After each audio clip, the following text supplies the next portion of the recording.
Primero les quiero agradecer a América Profética este espacio. Celebro de que estemos esta tarde con frío, pero ardientes, digo, por tener esta memoria de tantos de nuestros mártires, pero especialmente hoy de Carlitos Mujica.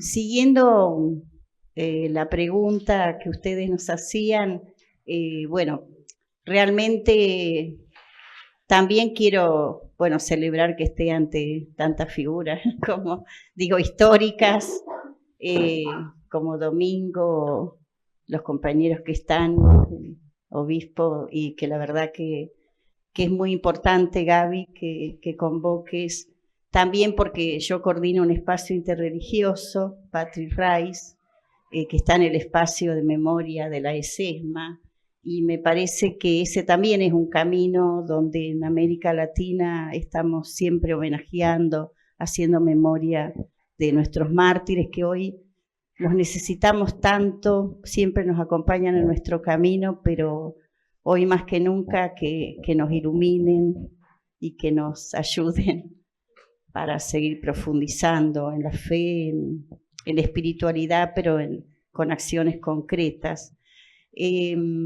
Yo conocí a Carlos de chica porque en realidad fue mi abuela quien lo recibía después de las misas, como esas casas abiertas que hay en los barrios, en las villas, y ella venía de Tucumán, entonces estaba acostumbrada a eso, y cuando nosotros nos incorporamos ahí en la casa de la abuela, una de las primeras figuras era que venía Carlos con sus amigas, entre ellas Lucía Cuyen.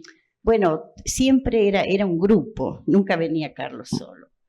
Y era muy habitual que Carlos fuera a distintas casas después de la misa. En ese momento no tenía la capilla Cristo Obrero, sino que era una capilla que estaba al lado de la escuela Malingro, donde yo también después terminé la primaria, que era Nuestra Señora del Puerto. Y en ese interín fue Carlos que bueno, fue el año 68 cuando él viaja a Europa, y yo creo que cuando vuelve, él ya viene con esa decisión de tener su propia capilla en el medio de lo que era una gran zona que se llamó Zona Eva Perón, que estaba compuesta por 7 barrios. Y ahí va a construir, con una gran ayuda de su hermano, la capilla Cristo Obrero, que es donde actualmente están sus restos. Entonces eso yo creo que fue algo muy importante. Además, nosotros vivíamos muy cerca de la capilla, en otro barrio a continuación de Comunicaciones, y mi madre, que bueno, también, bueno, tanto como mi abuela, tenían mucha fe y frecuentaban mucho. Enseguida, cuando terminé la primaria, ¿cuál era el lugar que era como el lugar para participar?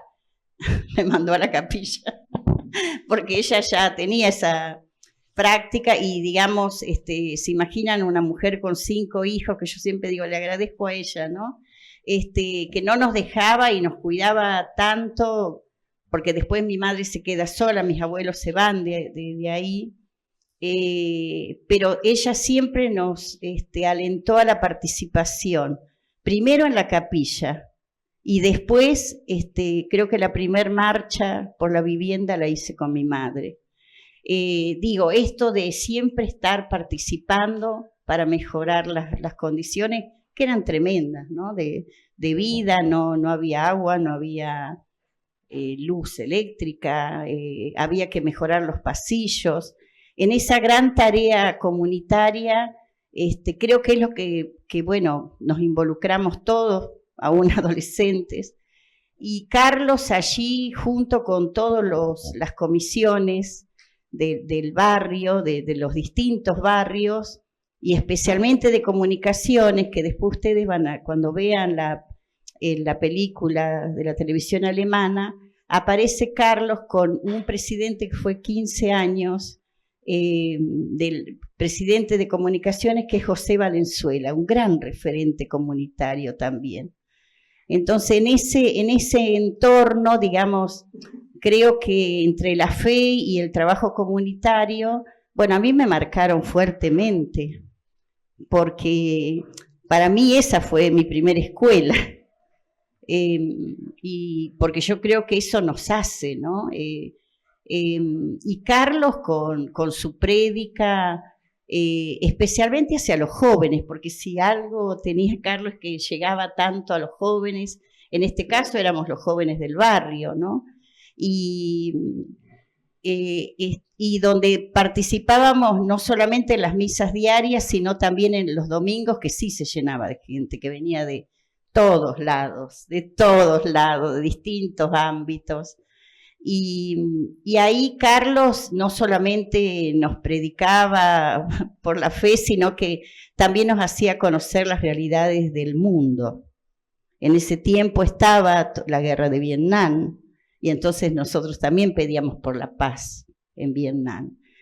Digo, cómo en ese lugar se podía, además de todo lo que nosotros vivíamos, pero podíamos como salir al mundo también y ir conociendo lo que sucedía.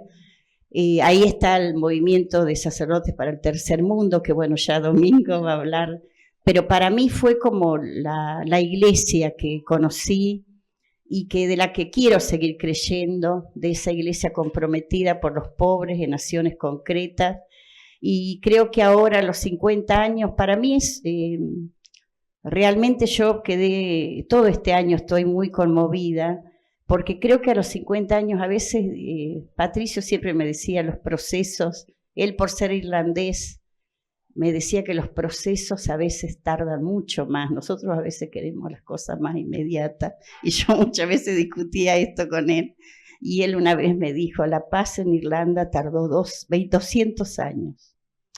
Digo con Carlos, porque a los 50 años yo empiezo a ver más fuertemente un compromiso de hablar de su legado, y hablo también de la iglesia, ¿no?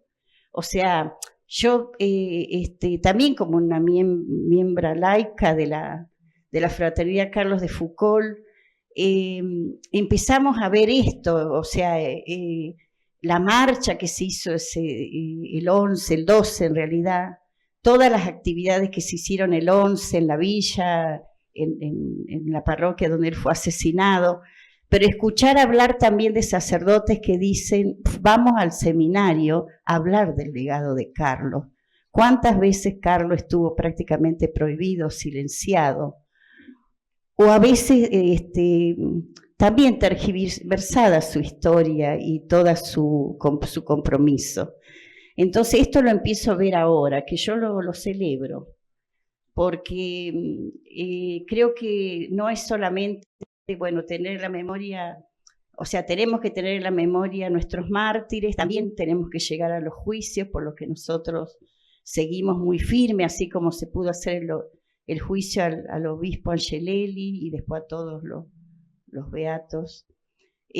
Nosotros seguimos, por ejemplo, por Mauricio Silva, y la vez pasada, el mismo 11, uno de los sacerdotes de la Opción por los Pobres hablaron del juicio que no se hizo por Carlos, que también me parece sumamente importante porque es parte de poder llegar a la verdad de lo que sucedió con Carlos, y acá estuvo incluso extraditado Almirón, quien fue uno de los asesinos, y sin embargo no, digamos, no se pudo llegar al juicio. Y yo creo que tanto la beatificación de nuestros mártires es un camino largo, pero para mí el tema de la justicia es fundamental. Bueno, solamente hay una estampita ahí que ustedes van a ver y que hay un grupo que la quiso recuperar. Ay, disculpen que voy a... Solamente quiero leer esta frase para terminar, que ahora la vamos a repartir, que es de los distintos grupos, tanto de las uniones vecinales, clubes de madres, clubes juveniles, de las capillas, del movimiento villero peronista, de distintas organizaciones, pero también del grupo de estudiantil católico, de la Juventud Universitaria Católica, de la Acción Misionera Argentina y de alumnos de la Universidad del Salvador, que a los 50 años hicieron esto, y que van a poner una una frase de un texto de Carlos que dice: frente a las consecuencias del sistema, el sacerdote no puede no hablar, no puede no actuar. Si quiere seguir siendo sacerdote de Jesucristo y no sacerdote del statu quo. Jamás podremos avalar un sistema como el vigente en Argentina, afirmado esencialmente en la explotación del hombre por el hombre. Un sistema cuyo motor es el lucro y que provoca cada día desigualdades más irritantes. Los ricos se vuelven cada vez más ricos y los pobres cada día más pobres. Una vida para el pueblo, página 119. ¿Qué vigencia tiene esto que Carlitos decía, no? Gracias.